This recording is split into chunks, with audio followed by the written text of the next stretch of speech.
ये बात जनवरी 2026 के आखिरी हफ्ते की है दोस्तों। एक महिला अपने रिश्तेदार को फ़ोन करती है, लेकिन वो फ़ोन गलत जगह पे लग जाता है। सामने उसके फ़ोन को एक आदमी उठाता है। आदमी महिला की आवाज़ सुनते ही खुश हो जाता है। अब जैसे ही महिला वो बात करती है उस आदमी से, तो पता चलता है कि उस महिला ने गलती से गलत नंबर मिला दिया है। लेकिन ये आदमी क्या करता है, इस महिला से बात करने की कोशिश करता है। इससे पूछता है कि वो कहाँ की रहने वाली है, तो वो अपने गांव का नाम बताती है। अब जैसे ही महिला अपने गांव का नाम बताती है तो आदमी बड़ा खुश होता है और उससे कहता है कि देखो, तुम भी उसी गांव की हो, मैं भी उसी गांव का हूँ, लेकिन मैं अभी फिलहाल में कोटा में रह के काम कर रहा हूँ। अब ये आदमी क्या है, बात ही बातों में उस महिला से दोस्ती कर लेता है। अब दोस्ती जो है अच्छी तरह से चलने लगती है। इन दोनों के बीच में फ़ोन पे बात होने लगती है और फ़ोन पे बात होते होते प्यार का इजहार हो जाता है। और प्यार का इजहार होने के बाद ये दोनों मिलने की कोशिश करते हैं कि कैसे न कैसे मिला जाए। अब ये आदमी कहता है कि बताओ तुमसे कैसे और कब मिला जाए। तो महिला कहती है कि जब भी तुम्हारी इच्छा हो तुम गांव आना, तुम जहां कहोगे मैं वहां पे आ जाऊंगी तुमसे मिलने के लिए। आदमी बड़ा खुश होता है। इसके बाद आदमी क्या करता है, सीधे जाता है अपने गांव और महिला को फ़ोन करके बताता है कि मैं गांव आ गया हूं, बताओ कब और कहाँ आना है। तो महिला कहती है कि ऐसा है, रात के समय तुम गेहूं के खेत में आ जाओ, उस वाले पेड़ के नीचे मिलेंगे जो बड़ा वाला पेड़ है। अब इसके बाद आदमी बड़ा खुश होता है। रात के समय वो गेहूं के खेत में जाता है, बड़े वाले पेड़ के नीचे बैठ के इंतजार कर रहा होता है, लेकिन महिला आती नहीं है। इसके बाद वो उस महिला को फ़ोन करता है और कहता है कि मैं आ गया हूँ, तुम्हारा इंतज़ार कर रहा हूँ। तो महिला कहती है कि बस 5 मिनट रुको, मैं 5 मिनट के अंदर अंदर तुम्हारे पास पहुँच जाऊँगी। अब ये आदमी जब उस महिला का इंतज़ार कर रहा होता है तो 5 मिनट के अंदर वो महिला आ भी जाती है। लेकिन जब वो महिला आती है तो उसके हाथ में कुल्हाड़ी होती है और आते ही इस आदमी के ऊपर वार कर देती है। एक ही बार ऐसा करती है कि आदमी ज़मीन पे पड़ा होता है और फिर इस आदमी के ऊपर पानी डाल के इसे होश में लाया जाता है। और फिर ये आदमी देखता है कि इसके सामने एक नहीं 3 महिलाएं खड़ी हुई हैं और वो तीनों महिलाएं इस आदमी को कुल्हाड़ी से काट काट के इसके शरीर के हिस्सों को अलग कर देती हैं और इसकी हत्या कर देती हैं। अब दोस्तों ये तीनों महिलाएं यहाँ से चली जाती हैं और ये सोचती हैं कि शायद ये पुलिस के हत्थे लगेंगी नहीं। लेकिन जो आखिरी कॉल इस आदमी ने इस महिला को किया था, उसकी वजह से ये महिला इस आदमी के पुलिस वालों के हत्थे चढ़ जाती है। और फिर पुलिस वाले उससे पूछते हैं कि तुमने इस आदमी को क्यों मारा। तब जाके वो तीनों महिलाएं बताती हैं कि हम तो इसे आज से 5 साल पहले ही मार डालते, लेकिन ये हमारे हाथ लग नहीं रहा था। अब हाथ लगा है तो हमने इसकी हत्या की है और अब जाके हमें सुकून मिला है। दोस्तों आखिर ऐसा क्या होगा कि इन 3 महिलाओं ने इस आदमी को इतनी बेदर्दी से मारा था। पुलिस वाले भी इनसे यही पूछते हैं। फिर जाके ये तीनों महिलाएं कहानी सुनाती हैं और जब ये तीनों महिलाएं कहानी सुनाती हैं तो इस केस का खुलासा होता है। दोस्तों क्या हुआ होगा ऐसा कि इस आदमी को इतनी बुरी मौत मिली। दोस्तों कहानी शुरू करूंगा उससे पहले मैं बस आपसे यही कहना चाहूँगा कि अगर आप मेरे चैनल पर नए हैं तो चैनल को जल्दी से सब्सक्राइब कर दीजिएगा, ताकि रोजाना रात को 8 बजे मैं आपके लिए एक सच्ची घटना की कहानी लेकर आ सकूं। नमस्कार दोस्तों, मैं गौरव शर्मा और आप देख रहे हैं गौरव शर्मा सफ़र। दोस्तों आज की जो सच्ची घटना मैं आपको सुनाने जा रहा हूं, ये सच्ची घटना शुरू होती है राजस्थान प्रदेश के झालावाड़ ज़िले से। और झालावाड़ ज़िले के अंतर्गत एक थाना लगता है जिसका नाम है अकलेरा। अकलेरा थाना क्षेत्र के अंतर्गत एक गाँव लगता है मदनपुरिया चुरैल। दरअसल दोस्तों मैं बात कर रहा हूँ 10 फरवरी 2026 की सुबह की। सुबह ही सुबह थाने में एक फ़ोन आता है और उन्हें बताया जाता है मदनपुरिया चुरैल गांव में खेत के किनारे पर एक लाश पड़ी हुई है और वो लाश खून से लहूलुहान है। अब जैसे ही पुलिस को ये वाली खबर मिलती है कि एक लाश खेत में पड़ी हुई है और वो खून से लहूलुहान है, तो पुलिस क्या करती है, मौके पर जाके देखती है कि आखिर ये लाश किसकी है और कहाँ पे पड़ी हुई है। अब पुलिस मौके पर जाती है तो पता चलता है वहाँ पे गाँव के बहुत सारे लोग खड़े हुए हैं पहले से ही और खेत में लाश है। उसे देखकर ऐसा लग रहा था कि मानो उसके ऊपर किसी धारदार हथियार से हमला किया गया है, क्योंकि उसके हाथ पैर इस स्थिति में थे कि बस जुड़े हुए थे, शरीर से अलग नहीं हुए थे। और लाश को पहचानना भी बहुत मुश्किल था क्योंकि वो पूरी तरह से खून से लहूलुहान थी। लेकिन फिर भी पुलिस वाले क्या करते हैं, गांव वालों से पूछते हैं कि क्या कोई इसे जानता है, क्या ये इसी गांव का है या आसपास के गांव का है। तब जाके क्या होता है दोस्तों, जो गाँव के बुजुर्ग लोग होते हैं वो सामने आते हैं और लाश को पहचानने की कोशिश करते हैं। तो पता चलता है कि ये लाश इसी गांव के कालू लाल की है, जिसकी उम्र 40 साल के आसपास है। इसके पिता का नाम मोतीलाल है। अब जैसे ही ये वाली बात सामने आती है तो उसके परिवार वालों से संपर्क किया जाता है, तो पता चलता है कि कालूलाल के परिवार वाले जो है कोटा में रहते हैं। उनको फ़ोन किया जाता है। फ़ोन किया जाता है तो उसके परिवार के लोग दौड़े दौड़े गांव आते हैं ये देखने के लिए कि आखिर कालूलाल के साथ हुआ तो हुआ क्या। अब जैसे ही उसके परिवार के लोग आते हैं, उसकी पत्नी आती है, तो वहीं पे वो लोग जोर जोर से रोने लगते हैं, पीटने लगते हैं। इसके बाद कालूलाल के बारे में जानकारी ली जाती है कि आखिर कालूलाल यहाँ पे क्यों आया, वजह क्या रही होगी। तब जाके कालूलाल की जो पत्नी है एक बात बताती है। वो बताती है कि कालूलाल जो है पिछले 5 सालों से जेल में था और पिछले ही महीने जेल से छूटा है, और 8 तारीख यानी कि 8 फरवरी 2026 को कालूलाल कोटा से गांव आया था किसी काम के लिए। लेकिन अब हमें पता चला कि इसकी हत्या कर दी गई है। लेकिन इसकी हत्या क्यों की गई है दोस्तों, ये जानकारी लेना जरूरी था। अब कालूलाल की पत्नी से पूछा जाता है कि तुम्हें किसी के ऊपर शक है कि कालूलाल की हत्या किसने की होगी। तो कालूलाल की पत्नी साफ साफ कहती है कि हाँ, मुझे पूरा शक है कि कालूलाल की हत्या किसने और क्यों की है। तो उससे पूछा जाता है, वो बताती है कि आज से 5 साल पहले जो मेरे पति ने जिसकी हत्या की थी, जिसका नाम था भूरेलाल, भूरेलाल के परिवार वालों ने ही बदला लेने के लिए मेरे पति की हत्या की है। अब भूरेलाल के बारे में जानकारी ली जाती है और कालूलाल के बारे में ये जानकारी ली जाती है कि आखिर कालूलाल ने भूरेलाल की हत्या की तो की क्यों। तो पता चलता है कि कालूलाल और भूरेलाल दोनों दोस्त थे। पहले किसी बात पे इन दोनों के बीच में झगड़ा हो गया। झगड़ा होने की वजह से कालूलाल क्या करता है, भूरेलाल को मार डालता है। और जब कालूलाल ने भूरेलाल की हत्या कर दी थी तो पुलिस उसे पकड़ के ले गई थी और कोर्ट में केस चला था। कोर्ट में केस चलने के बाद कालूलाल को जो है 7 साल की सजा सुनाई गई थी। लेकिन कालूलाल जो है अभी 5 साल तक तो जेल में रहा था, लेकिन अभी कुछ ही दिन पहले पेरोल पे बाहर आया हुआ था और वो कोटा में रह के मजदूरी कर रहा था। अब भूरेलाल के परिवार के ऊपर कैसे पुलिस वाले पहुंच जाएं बिना किसी सबूत के, बिना किसी गवाह के, क्योंकि भूरेलाल की पत्नी जो है वो मजदूर टाइप की औरत है, उसकी 2 बहनें हैं, बूढ़े माता पिता हैं, छोटे छोटे बच्चे हैं। अब महिलाएं कैसे हत्या करेंगी, यही बात थी। अब गांव में कहीं पे सीसीटीवी कैमरे भी नहीं है कि भूरेलाल के परिवार के लोग आते जाते दिख जाएं या कालूलाल आता जाता दिख जाए, किससे बात कर रहा था, क्या कर रहा था।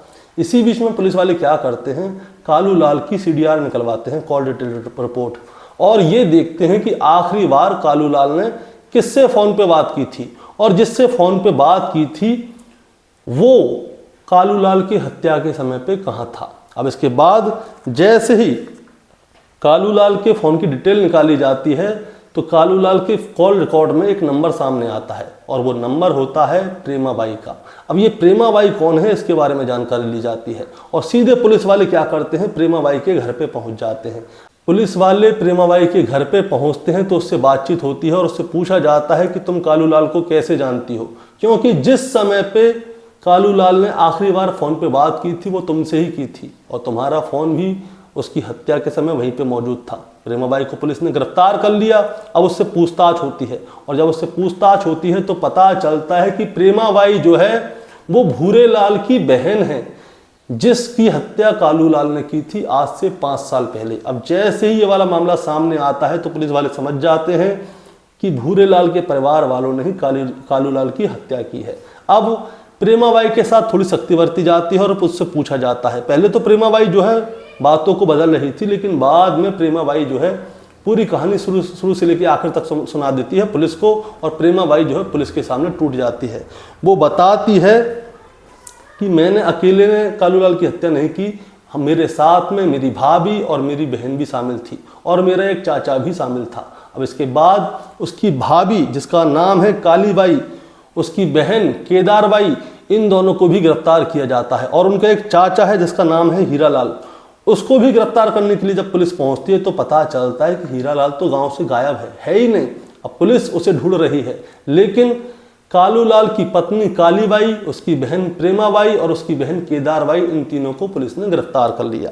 और जब इन तीनों को गिरफ्तार किया गया तो इन तीनों से बारी बारी से पूछा जाता है कि बताओ कालूलाल की हत्या की तो की कैसे। इसके बाद कालूलाल की पत्नी कालीबाई बताती है कि साहब इन दोनों ने हत्या में मेरा साथ जरूर दिया था, लेकिन कालूलाल की हत्या करने की पूरी प्लानिंग मेरी थी और वो भी आज से नहीं थी, आज से 5 साल पहले से थी।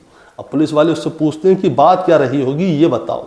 इसके बाद कालीबाई जो कि कालूलाल की पत्नी हैं, वो कहानी शुरू से लेकर आखिर तक सुनाती है। वो बताती है कि आज से 15 साल पहले मेरी जो है भूरेलाल के साथ में शादी हुई थी। माफ़ कीजिएगा दोस्तों, मैं बार बार कालूलाल बोल रहा हूँ, ये भूरेलाल की पत्नी है।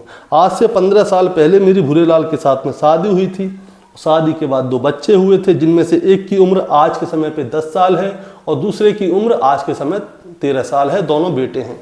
अब होता क्या है, परिवार में सब कुछ ठीक चल रहा था, कोई भी दिक्कत नहीं थी। लेकिन आज से 5 साल पहले यानी कि साल 2021 में कालूलाल ने मेरे पति भूरेलाल की हत्या कर दी। अब इन दोनों के बीच में दोस्ती थी, लेकिन किसी बात को लेकर इन दोनों के बीच में झगड़ा हो गया और झगड़ा होने के बाद कालूलाल ने मेरे पति भूरेलाल की हत्या कर दी। हत्या जब उसने की थी उस समय पे हमारे परिवार में बहुत ज़्यादा गरीबी थी, क्योंकि परिवार में कमाने वाला एक ही शख्स था और वो था भूरेलाल। भूरेलाल की हत्या कर दी गई। मेरे 2 बच्चे हैं, मेरे सास ससुर हैं जो बूढ़े हो रहे हैं, घर में कोई भी नहीं था जो हमारे घर को संभाल सके। लेकिन कालूलाल ने 1 मिनट भी नहीं सोचा, उसने मेरे पति की हत्या कर दी। हत्या करने के बाद पुलिस ने उसको गिरफ्तार भी किया। 2 साल तक केस चला। केस चलने के बाद उसे 7 साल की सज़ा सुनाई गई। लेकिन 7 साल की सज़ा से मैं संतुष्ट नहीं थी। मुझे अंदर से दुख था, क्योंकि उसने मेरे पति की हत्या की है और मैं भी उसकी हत्या करके ही सांस लेती। मेरे को चैन तभी मिलता जब तक वो मर जाता। अब होता क्या है, भूरेलाल मर चुका था। भूरेलाल की 3 बहन थी टोटल, जिसमें एक का नाम था प्रेमाबाई और दूसरी का नाम केदारबाई, एक बहन और थी। तीनों बहन की शादी हो चुकी थी। अब जो केदारबाई है, केदारबाई कुंवारी थी, उसने बीएड किया हुआ था, प्राइवेट टीचर थी, वो योगा टीचर। और जो प्रेमाबाई है उसका भी पति कुछ साल पहले मर गया था। उसकी 3 बेटियां थीं और तीनों बेटियों की उम्र 7, 10 और 11 साल है। अब प्रेमाबाई का जब पति मर गया था तो वो अपने मायके में आके ही रह रही थी, यानी कि भूरेलाल के घर पे। अब उसके घर में 2 औरतें हैं जो कि उसकी बहन हैं, एक महिला है जो उसकी पत्नी है और 2 माता पिता हैं, 5 बच्चे घर में हैं। अब इतने सारे लोगों का खर्चा चल रहा होगा तो कैसे चल रहा होगा। वो तो जो भूरेलाल की पत्नी है वो मजदूरी कर लेती है, और जो प्रेमाबाई है उसने बीएड किया हुआ है, वो प्राइवेट योगा टीचर है, उससे कुछ पैसे आ जाते हैं तो परिवार चल जाता है। लेकिन जब भूरेलाल मरता है तो जो उसकी पत्नी है कालीबाई, वो अपनी दोनों ननद से कहती है कि इसने मेरे पति को मारा है और इसे सिर्फ 7 साल की सज़ा हुई है। अब कैसे न कैसे मुझे इसकी हत्या करनी है। अब बताओ, तुम दोनों मेरा साथ दोगी इसकी हत्या करने में? तो उसकी दोनों ननद कहती हैं वो तो जेल में है। तो भूरेलाल की पत्नी कहती है कि ये जब भी जेल से छूटेगा तभी हम इसे मारेंगे। तो उसकी दोनों ननद भी तैयार हो जाती हैं, क्योंकि उनके भी इकलौते भाई की हत्या की गई थी। अब होता क्या है, जनवरी 2026 में जो है कालूलाल जेल से पेरोल पे बाहर आता है और वो अपने गांव नहीं आता, वो जाता है कोटा में। कोटा में उसकी पत्नी और बच्चे वगैरह रहते थे, वहीं पे जाके वो मजदूरी करने लगता है। अब जैसे ही कालूलाल जेल से पेरोल पे बाहर आता है, उसकी खबर भूरेलाल की पत्नी कालीबाई को पता चल जाती है। और अब उसे जैसे ही पता चलती है तो उसके अंदर खून दौड़ने लगता है। वो कहता है कि अब तो इसकी हत्या करनी है, लेकिन हत्या की जाए तो कैसे की जाए। तभी इनका एक चाचा है जिसका नाम है हीरालाल। हीरालाल के पास वो जाती है और उससे जाके कहती है कि कैसे भी करके कालूलाल के फ़ोन का नंबर हमें दिलवा दीजिए, हमें ऐसे ऐसे उसकी हत्या करनी है। जो हीरालाल है वो भी पहले से ही इनके साथ में मिला हुआ था। अब हीरालाल क्या करता है, जो इनका चाचा है वो कालूलाल की फ़ोन की डिटेल निकलवाता है कि इसका नंबर कहाँ से मिल जाए। गांव में बहुत सारे लोगों से पूछता है, उसके बाद कालूलाल का फ़ोन नंबर मिल जाता है। वो नंबर दिया जाता है भूरेलाल की बहन प्रेमाबाई को। प्रेमाबाई उससे ऐसे फ़ोन पे बात करती है कि मानो उसने कोई गलत जगह पे नंबर मिलाया है, लेकिन सामने बैठा कालूलाल वो प्रेमाबाई की बातों में आ जाता है। अब जब बातों में आ जाता है तो वो रोज़ाना उससे बहुत बहुत देर तक बात करती थी, प्यार मोहब्बत की। और कालूलाल जब उससे पूछता है कि तुम कहाँ की रहने वाली हो, तो प्रेमाबाई बताती है कि मैं इस गांव की हूँ। तो कालूलाल खुश हो जाता है कि मेरे ही गांव की है। अब इसके बाद क्या होता है दोस्तों, कालूलाल प्रेमाबाई से मिलने की प्लानिंग करता है और उससे कहता है कि दोनों मिलेंगे, शारीरिक संबंध बनाएंगे। प्रेमाबाई भी बड़े खुश होकर कहती है कि हाँ आ जाओ, जब तुम कहोगे तब मैं तुम्हारे साथ शारीरिक संबंध बनाने के लिए तैयार हूँ। अब शारीरिक संबंध बनाने वाली बात जैसे ही आती है तो कालूलाल क्या करता है, कोटा से कोई बहाना लगाता है गांव का और 8 फरवरी 2026 को सीधे अपने गांव आ जाता है। गांव में जब वो आता है तो प्रेमाबाई को फ़ोन करता है और उससे कहता है कि मैं गांव आ गया हूं। तो प्रेमाबाई कहती है कि आज तो मेरे को कुछ काम है, कल मिलते हैं। क्योंकि काम क्या था दोस्तों, मैं आपको बताता हूँ। प्रेमाबाई जो है कालूलाल को मारने के लिए हथियारों का इंतजाम कर रही थी, लेकिन उसे कोई हथियार मिल नहीं रहा था। अब 8 तारीख को कालूलाल गांव आ जाता है, 9 तारीख का समय होता है। 9 तारीख का समय जब हो जाता है तो कालूलाल प्रेमाबाई को फ़ोन करता है। प्रेमाबाई कहती है कि गेहूं के खेत में मिलेंगे शाम को इतने बजे। कालूलाल खेत में पहुंच जाता है और वहां पे बैठ के प्रेमाबाई का इंतजार कर रहा होता है। अब प्रेमाबाई आती नहीं है तो कालूलाल प्रेमाबाई को फ़ोन करता है और प्रेमाबाई कहती है कि बस 5 मिनट में पहुंच रही हूँ। जो फ़ोन प्रेमाबाई को किया गया था उसी फ़ोन की वजह से प्रेमाबाई पकड़ी गई थी दोस्तों, आपको बता देता हूँ।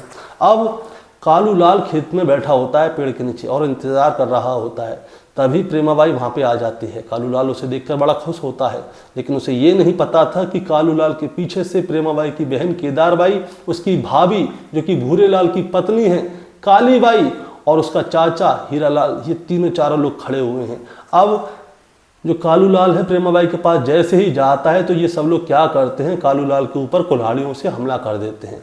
कालूलाल वहीं बेहोश हो जाता है, उसके ऊपर पानी डाल के उसे होश में लाया जाता है और उसके हाथ पैर बांध दिए जाते हैं ताकि वो कहीं भाग ना जाए। अब कालूलाल की जैसे ही आंखें खुलती हैं तो पता चलता है उसके सामने 3 महिलाएं खड़ी हुई हैं, एक आदमी खड़ा हुआ है और इन सबके हाथ में कुल्हाड़ी है।